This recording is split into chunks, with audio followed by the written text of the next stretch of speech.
ஊசி விழுந்தாலும் ஓசை கேட்கின்ற அமைதியை நிலைநாட்டி பிற்பகலிலே புறப்பட்டு அந்தி சாயும் முன் இந்த அரங்கத்திலே நுழைந்து ஒரு 4 மணி நேரமாக அமர்ந்திருக்கக்கூடிய உங்களுக்கு அயர்வு வரும், சோர்வு வரும், இயற்கை உபாதைகளை சரி பண்ணிக் கொள்வதற்காக வெளியே போக வேண்டிய அவசியம் வரும். ஆனால் நம்முடைய இயக்கத்தை தான் இந்த பத்திரிகை உலகத்திலே இருக்கக்கூடிய சில நண்பர்கள், தொலைக்காட்சி ஊடகங்களிலே இருக்கக்கூடிய சில சகோதரர்கள் தமிழ்நாட்டில் வெளியே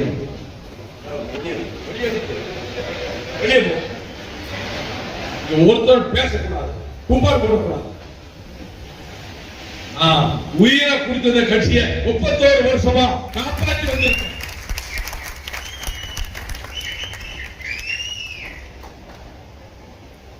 நம்மை குறிவைத்து தாக்குகிறார்கள். நம்முடைய இயக்கம் இருக்கக்கூடாது என்று நினைக்கிறார்கள். இதற்கு மத்தியில் தான் இந்த இயக்கம் ஆதார சுருதியாக, ஜீவன் நிறைந்ததாக, ஆயிரம் தடைகள் வந்தாலும் அவற்றை தகர்க்கின்ற தோள்பலம் கொண்டவர்களாக என்னுடைய நெஞ்சமெல்லாம் நிறைந்திருக்கின்ற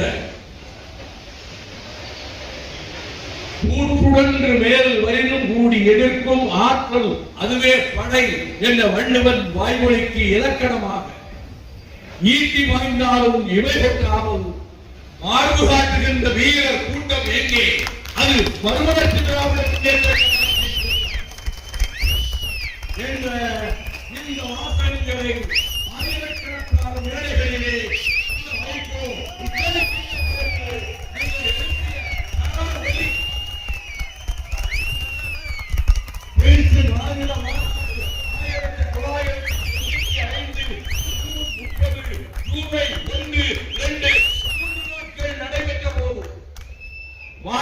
கம்யூனிஸ்ட் கட்சியினுடைய இந்திய பொதுச் செயலாளர் ஹர்கிஷன் சிங் சுர்ஜித் அவர்கள் அந்த பேரணியை பார்வையிட்ட போது தியான தலைவர் அண்ணன் சங்கரையா உள்ளிட்ட மார்க்சிஸ்ட் தலைவர்கள் அருகிலே இருந்த போது மாலையில் தொடங்கிய பேரணி எழுச்சி பேரணியை போலவே மறுநாள் காலை 7 மணிக்குத்தான் முடிந்தது. ஆனால் அதனை எந்த பத்திரிகையும் எழுதவில்லை. என்ன காரணம் தெரியுமா? ஒரே ஒரு காரணம். நான் கேட்டேன், எந்த பத்திரிகையிலே எனக்கு மிக நண்பர்களாக இருந்தவர்கள் ஓய்வு பெற்று விட்டார்கள். அவர்களிடம் கேட்டேன், லட்சக்கணக்கில் வந்தார்களே தோழர்கள், ஒரு 4 வரி அதை பற்றி ஒரு பத்திரிகையும் எழுதவில்லையே, உங்கள் பத்திரிகையும் அதை குறிப்பிடவில்லையே, தமிழ்நாட்டுக்கு மறுமலர்ச்சி திராவிட முன்னேற்ற கழகம் தேவை என்பதை யோசிக்காமல் எங்களை 2 வரியாவது பாராட்டி எழுதியிருக்கலாம் என்ற போது அவர்கள் தயங்கி சொன்னார்கள். அப்படித்தான் நாங்கள் முடிவெடுத்தோம். மறுமலர்ச்சி திமுக மாநாட்டை நாடறிய செய்ய வேண்டும் என்று எண்ணிக்கொண்டுதான் மாநாட்டுக்கு வந்தோம். ஆனால் நீங்கள் எடுத்த எடுப்பிலேயே முதல் தீர்மானம் என்று சொல்லி நீங்கள் வந்து முன்மொழிந்தீர்கள். சிங்கள ஓநாய்கள் வெறிநாய்களுக்கு மத்தியில் இலங்கை தீவில் சுதந்திர தமிழீழம் ஒரு கொற்றமாக அரசாக இருந்து 1000 ஆண்டுகளுக்கு முன்னாலே தனிப்பற்றம் நடத்திய அந்த ஈழ தமிழர்கள் இன்று இன படுகொலையால் கூட்டமாக கொல்லப்படுகிறார்கள். கற்பை மானத்தை உயிரை விட பெரிதாக கருதுகிற என் தாய்மார்கள் என் சகோதரிகள் ஆயிரக்கணக்கிலே கற்கழிக்கப்பட்டுக் கொள்ளப்படுகிறார்கள்.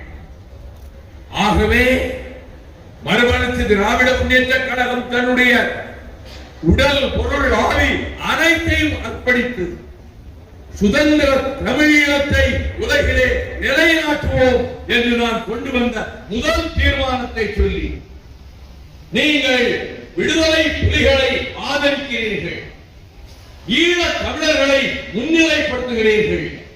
அதனால் உங்கள் உரையை எங்கள் பத்திரிகையில் போடுவதில்லை என்று எங்கள் நிர்வாகம் முடிவு செய்துவிட்டது என்று என்னிடம் சொன்னார்கள். அதே காரணத்தினால் தான் தொடர்ந்து பத்திரிகையாளர்கள் சந்திப்பா இப்பொழுது நேர்வட பேசு என்கிற விவாதத்திலே அடிக்கடி கலந்து கொள்கிறாரே மணி. நல்ல ஞானம் உள்ளவர், விசாலமான அறிவு படைத்தவர். அவர் ஒவ்வொரு சந்திப்பிலும் என்னிடம் ஒரு 7-8 கேள்வியாவது விடுதலை புலிகளை பற்றி தான் கேட்பார். என்னை விமர்சனம் செய்து எழுதுவார். நாம் அந்த லட்சியத்திலே உறுதி கொண்டிருக்கிற காரணத்தால் அதை போலத்தான் பிரியன் என்று கல்கி பத்திரிகையிலே இருக்கிற ஒரு நிருபர் அவர் இந்த நேர்முறை பேசவே வருவார். என்னை கடுமையாக எப்பொழுது விமர்சிப்பார். என்னை அவருக்கு பிடிக்காது, மறுமலர்ச்சி திமுகவை பிடிக்காது. எதை கேட்டாலும் என்னை கொச்சைப்படுத்தித்தான் பேசுவார். அதே நேரத்தில் சவுக்கு சங்கர் போன்ற சகோதரர்கள் எனக்கு அவர் பழக்கமில்லை, அவர் முகத்தை நான் பார்த்ததில்லை. ஆனால் தமிழ்நாட்டிலே அரசியலிலே ஒரு லட்சியவாதி இருக்கிறார் என்றால் அது வைகோதான் என்று அவர் பகிரங்கமாக சொல்கிறார். இப்படிப்பட்ட சூழலில் எத்தனை நெருக்கடிகள், எத்தனை சங்கடங்கள், எத்தனை துரோகங்கள், அதற்கு மத்தியில் தான் என் கண்மணிகளே உங்களுக்கு மேய்ப்பனாக, உங்களுக்கு காவல்காரனாக, உங்களை பாதுகாக்கின்ற சேவகனாக இந்த 31 ஆண்டுகளும் நீங்கள் தலைகவிழ்ந்து விடக் கூடாது என்பதற்காகவே நான் சில நடவடிக்கைகளை மேற்கொண்டேன். வேலூர் சிறையில் 19 மாதம் இருந்தபோது மற்றவர்கள் எல்லாம் வாரத்தில் 3 நாட்கள் குரான் உணவு சாப்பிடுவார்கள். சாதாரண கைதிகள் கூட அவர்கள் ஏ கிளாஸ் உணவை பெற்றுவிட முடியும். ஆனால் சிக்காகோ நகரத்திலே இருந்து, அமெரிக்காவிலே இருந்து அந்த தமிழ் மாநாட்டிலே கலந்து கொண்டு விட்டு ஊர் நோக்கி வருகிற போது அங்கேயே தெரிந்து விட்டது 8 பேர் புடா கைதிகளாக்கப்பட்டு விட்டார்கள். இனி வைகோ வரவை போலீஸ் இலாக்கா காத்துக் கொண்டிருக்கிறது என்பது தெரிந்து The Long Walk to Freedom என்ற நெல்சன் மண்டேலாவினுடைய சுயசரிதை புத்தகத்தை படித்துக் கொண்டே வந்த எனக்கு மும்பையிலே இறங்கினேன். நம்மால் அமைச்சர்கள் ஆக்கப்பட்ட 2 பேரும் என்னை பார்க்க வந்தார்கள். பெயர்களை குறிப்பிட வேண்டிய அவசியமில்லை. ஒருவர் கேபினட் அந்தஸ்திலே இருக்கிற அமைச்சர், இன்னொருவர் நிதி அமைச்சர். 2 பேரும் அந்த விமான நிலையத்தில் காத்திருப்பவர்கள் இடத்திலே இருந்து நாங்கள் மந்திரிகள் என்று சொல்லிக் கொண்டு அமெரிக்காவிலே இருந்து வந்திருக்கக்கூடிய எங்கள் கட்சியினுடைய தலைவரை நாங்கள் உள்ளே போய் பார்க்க வேண்டும் என்று சொல்லி என்னை பார்க்க வந்தார்கள். நான் நம்மை வரவேற்பதற்கு மும்பைக்கே வந்து விட்டார்களே அமைச்சர்கள் என்று நான் சந்தோஷப்பட்டேன். அவர்கள் சொன்னார்கள், உங்கள் கைதை கண்டித்து தமிழகம் பூராவிலும் நாளை மறுநாள் மறியல் போராட்டம் என்று அறிவிக்கப்பட்டு விட்டது. நம் தோழர்களை எல்லாம் சிறையிலே கொண்டு போய் அடைத்து விடுவார்கள், அவர்களை வெளியே விட மாட்டார்கள். அதனால் என்ன என்று கேட்டேன். நீங்கள் இப்போது ஒரு அறிக்கை தாருங்கள், எனக்காக அல்லது என்னோருக்கு 8 பேருக்காக நீங்கள் மறியல் செய்ய வேண்டாம், போராட்டம் தேவையில்லை என்று பம்பாயிலிருந்தே ஒரு அறிக்கை கொடுங்கள், நம் தோழர்களை கைது செய்ய மாட்டார்கள்.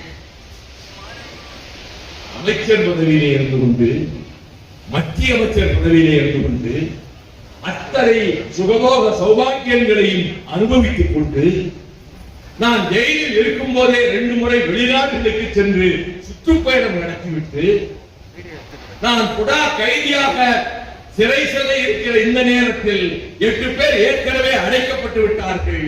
இந்த 2 அமைச்சர்களும் நம் தொண்டர்கள் என்ன பாடுபடுகிறார்கள்? அவர்கள் போராட்டத்துக்கு போகக்கூடாது என்று சொல்ல காரணம், நாம் போராடி ஜெயிலுக்கு போகிறோம், ஆனால் நம் கட்சியிலே 2 பேர் இன்னும் மானம் ரோசம் சோழனை எதுவும் இல்லாதவர்களாக மந்திரிகளாக இருக்கிறார்கள் என்று நினைப்பார்கள். ஆகவே நான் அவர்களிடம் சொன்னேன், இதை சொல்லத்தான் பம்பை மாநகரத்துக்கு வந்தீர்களா? இந்த போராட்டம் கூடாது என்பதற்காகத்தான் என்னை வந்து சந்தித்தீர்களா? அப்படி அறிக்கை விடுகிற அளவுக்கு நான் தற்குறி அல்ல, கட்சி தொண்டர்களால் காப்பாற்றப்படுகிறவன். அவர்கள் சிறைக்கு வந்தால் என்ன, 15 நாள் கழித்திடும் வழக்கறிஞர்களை வைத்து ஜாமீன் போட்டு பிணையிலே எடுத்து விடலாமே.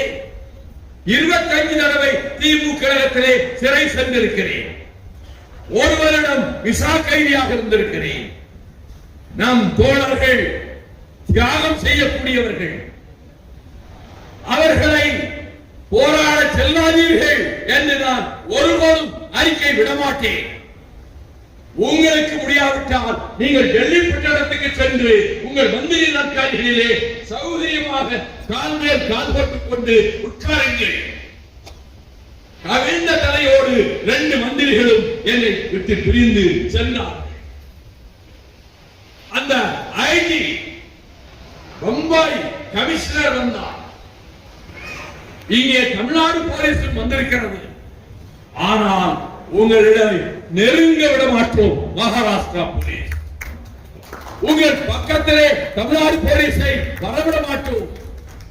நீங்கள் பக்கத்திலே ஒரு நல்ல உணவு ஓய்வு விடுதியிலே அறையெடுத்து தங்கிவிட்டு நாளை காலையில் வாருங்கள் என்றார். மறுநாள் காலையில் நான் செல்கிறேன். நான் புறப்பட்டு வந்த விமானம் பழுதுபட்டு இன்னும் 2 நாட்கள் ஆகும் என்று சொல்லிவிட்டார். நான் யோசித்து பார்த்தேன், இன்று நான் சென்னைக்கு போகாவிட்டால் பத்திரிகைகளிலே என்ன எழுதுவார்கள்?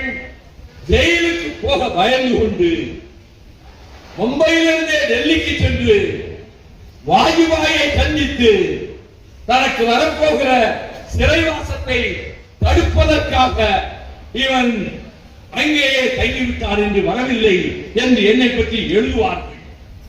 ஆகவே நான் சாயங்காலத்துக்குள் சென்னை விமான நிலையத்துக்கு செல்ல வேண்டும், எனக்கு யோசனை சொல்லுங்கள் என்று அங்கே இருந்து விமான நிலைய அதிகாரியிடம் கேட்டேன்.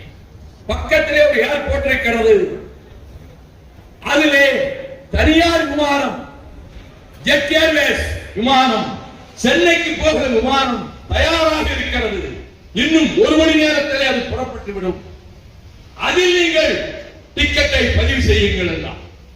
உடனடியாக நான் என் பெட்டியை எடுத்துக்கொண்டு அந்த விமான நிலையத்துக்கு சென்றேன். ஜெட் ஏர்வேஸிலே ஒரு இடத்தை பதிவு செய்து கொண்டு விமானம் நோக்கி சென்றேன். அப்பொழுது இன்னொரு நண்பரின் பக்கத்தில் வந்தார். நானும் உங்களுக்காகத்தான் பம்பாயிலிருந்து சென்னை வருகிறேன் என்றார். நீங்கள் யார் என்று கேட்டேன். நான் டைம்ஸ் ஆஃப் இந்தியா கரஸ்பாண்டன்ட். இந்தியாவிலே எந்த எம்பியையும் குடாவிலே கைது செய்யவில்லை, முதலாக உங்களை கைது செய்ய போகிறார்கள். அதை பெரிய செய்தியாக எங்கள் மராட்டிய மாநிலத்திலே டைம்ஸ் ஆஃப் இந்தியா வெளியிட முடிவெடுத்திருக்கிறது. அதற்காக நான் உங்களோடு சென்னைக்கு வருகிறேன் என்று வந்தார். அதே கரஸ்பாண்டன்ட் துரை வைகோவை பார்த்து, எவ்வளவு காலம் உங்கள் தந்தை ஜெயிலில் இருப்பார் என்று கேட்டதற்கு துரை வைகோ அன்றைக்கு அரசியலில் இல்லை, அரசியலுக்கு வருவதாகவும் இல்லை. ஆனால் அந்த கரஸ்பாண்டன்ட் இடத்திலே சொன்னார், 5 வருடமாகலாம் என் தந்தை விடுதலை ஆவதற்கு, 7 வருடம் ஆகலாம், ஏன் 10 வருடம் கூட ஆகலாம். அதை பற்றி எங்கள் குடும்பம் கவலைப்படவில்லை என்று பேட்டி கொடுத்தார். நான் அந்த பேட்டியை டைம்ஸ் ஆஃப் இந்தியாவிலே படித்துவிட்டு பூரித்து போனேன். இப்படி அல்லவா ஒரு மகன் இருக்க வேண்டும்? கரிபால்டியினுடைய வாழ்க்கை வரலாற்றை சிறையில் விழுந்த மணல்களாக சங்கொலியிலே நான் எழுதுகிற போது மாவீரன் கரிபால்டி, வீரர்களுக்கெல்லாம் வீரன், அவன் இத்தாலி நாட்டிலே கைது செய்யப்பட இருந்த போது பெயரை மாற்றிக்கொண்டு அங்கிருந்து தப்பி வந்து பசிபிக் சமுத்திரம் வழியாக சென்று அட்லாண்டிக் கடலை தாண்டி தென் அமெரிக்க நாடுகளின் விடுதலைக்காக வாழேந்தி 3 நாடுகளுக்கு விடுதலை பெற்றுக் கொடுத்தவன் மாவீரன் கரிபால்டி. அண்ணா அவர்களை அதனால் தான் தென்னாட்டு பெருநாட்சா பாண்டி கரிபால்டி என்று அந்த காலத்திலே மேடையிலே புகழ்வார்கள். அந்த கரிபால்டியினுடைய இறுதி காலத்துக்கு முன் இத்தாலி மீது ஆஸ்திரியாவும் பிரான்சும் படையெடுத்து வருகிற போது தன்னோடு 1000 வீரர்களை மாத்திரம், சிவப்பு சட்டை போட்ட வீரர்கள், அந்த 1000 பேரோடு இருந்து அவன் பல்லாயிரக்கணக்கான படைகள் கொண்ட எதிரி படைகளோடு மோதினான். உடம்பெல்லாம் வெட்டுக்காயம், ரத்தம் வழிந்து ஓடுகிறது, வாழ் வளைந்திருக்கிறது. அதோடு அவன் குதிரையிலே பாராளுமன்றம் நோக்கி செல்லுகிறான். இத்தாலி பாராளுமன்றத்திற்கு. பாராளுமன்றத்திலே எல்லோரும் உட்கார்ந்து விவாதம் நடைபெற்றுக் கொண்டிருக்கிறது. ஆனால் திடும் பிரவேசமாக உள்ளே நுழைந்த கரிபால்டி தன் வாளை உயர்த்தியவாறு, நான் யுத்தகலத்திலிருந்து இங்கு வந்திருக்கிறேன், நீங்கள் தீர்மானம் போடுங்கள், ஆஸ்திரியாவையும் பிரான்சையும் இத்தாலி எதிர்க்கிறது, நாட்டு மக்களே ஒன்று திரண்டு போராடுங்கள் என்று தீர்மானம் போடுங்கள் என்று சொல்லிவிட்டு திரும்ப யுத்தகலத்துக்கு சென்றான். அப்பொழுது அவன் நினைத்தான், இப்பொழுது என் பக்கத்திலே என் மூத்த மகன் மனோட்டி, அவனும் கையில் ஒரு வாளோடு என்னோடு சேர்ந்து யுத்தம் செய்ய மாட்டானா என்று நான் ஏங்கினேன். எப்படித்தான் இந்த உணர்வு அவனுக்கு ஏற்பட்டதோ, மனோட்டி மறுநாள் யுத்தகலத்துக்கு வாளோடு வந்தான். என் பக்கத்தில் இருந்து கொண்டே எதிரிகள் மீது வாழ் வீசினான் என்று கரிபால்டி சொன்னதை நான் உங்களுக்கு எழுதிய சங்கொலி மடலிலே எழுதிவிட்டு, கரிபால்டியை போன்ற பாக்கியம் எனக்கும் வருங்காலத்திலே கிடைக்குமா? நான் யுத்தகலத்திலே போராடும் போது என் மகனும் பக்கத்திலே இருந்து வாழேந்துவானா என்று எழுதியிருந்தேன். நீங்கள் சந்தேகம் இருந்தால் சங்கொலி வெளியீட்டிலே சிறையில் விரிந்த மணல்களின் கடைசி கட்டுரையை படித்து பாருங்கள். அப்படி இருக்கக்கூடிய நம்முடைய இயக்கத்தை சோதனை மேல் சோதனை போதுமடா சாமி என்று அங்கே தங்க பதக்கத்தில் சிவாஜி மன குமரோடு பாடுவதாக அந்த பாட்டை கேட்டிருப்பீர்கள். அப்படி சோதனை மேல் சோதனை இந்த இயக்கத்துக்கு ஏராளம் வந்திருக்கிறது. ஆனால் நான் விசா கைதியாக இருந்த போது, புடா கைதியாக இருந்த போது எனக்கு முழு அளவிலே ஆதரவு கொடுத்தது இந்து பத்திரிகை. இன்று ராம் என்னை சந்திக்க வந்தார். நான் வாலிபால் விளையாடுவதனால் ஒரு புது வாலிபாலும் ஒரு நெட்டும் எனக்கு வாங்கி அனுப்பினார் ஜெயிலுக்கு. விடுதலையாகி வந்தேன் பிணையில். கலைஞர் வந்து பூங்கவல்லி கோட்டிலே வெயிலுக்கு மத்தியிலே உடைந்த காற்றாடி மின்விசிறி சுத்திக் கொண்டிருக்க 2 மணி நேரம் காத்திருந்தார். என்னை தாமதமாக கோட்டுக்கு அழைத்துக் கொண்டு வந்தார்கள். அவர் போகட்டும் என்பதை அங்கே இருந்தவரிடம் நான் போனவுடன் கண்ணீர் மல்க கேட்டேன். 2 மணி நேரமாக இந்த வேகாத வெயிலில் பேர் கூட சுழலாத இந்த அறையில் ஏன் நீங்கள் காத்திருக்கிறீர்கள்? யாரிடமாவது எனக்கு சொல்லி அனுப்பலாமே. நீங்கள் வந்து ஏன் இப்படி வாட்டத்தோடு உட்கார்ந்திருக்கிறீர்கள் என்று கேட்டவுடன் பக்கத்திலே இருக்கின்ற திமுக கழகத்தினரை பார்த்து, என் தம்பி என்ன உணர்ச்சியோடு பேசுகிறான் பார்த்தீர்களா என்று அவர்களை பார்த்து கலைஞர் கேட்டார். அடுத்து சொன்னார், தேர்தல் வந்துவிட்டது தம்பி, எங்கள் இயக்கத்துக்கு உன்னுடைய மறுமலர்ச்சி திமுகவும் தோள் கொடுக்கும் என்று நீ அறிவித்து விட்டாய். நீ ஜெயிலில் இருந்து கொண்டு எப்படி அந்த உழைப்பை தர முடியும்? நீ ஜாமீனிலே வெளியே வா. 1.25 வருஷமாக 2 தடவை வந்து ஜெயிலிலே கேட்டேன். பிணையிலே வந்து விடு, ஜாமீனில் விடுதலையாகி வந்து விடு என்று. நீ என்ன சொன்னாய்? நான் உச்ச நீதிமன்றத்திலே வழக்கு தொடுத்திருக்கிறேன், பேச்சுரிமைக்கு காப்புரிமை வேண்டும் என்று வழக்கு தொடுத்திருக்கிறேன். அது நான் சிறையில் இருந்தால் நீதிபதிகள் அப்படி தீர்ப்பு எழுத மாட்டார்கள். சிறையில் இல்லாவிட்டால் அவர்களை கண்டுகொள்ள மாட்டார்கள். நான் சிறையில் இருந்தால் தான் இந்தியாவிலேயே ஒரு எம்பி கைதியாக வேறும் சிறையில் இருக்கிறார் என்ற எண்ணத்தோடு அவர்கள் என்னை பற்றி எழுதுவார்கள்.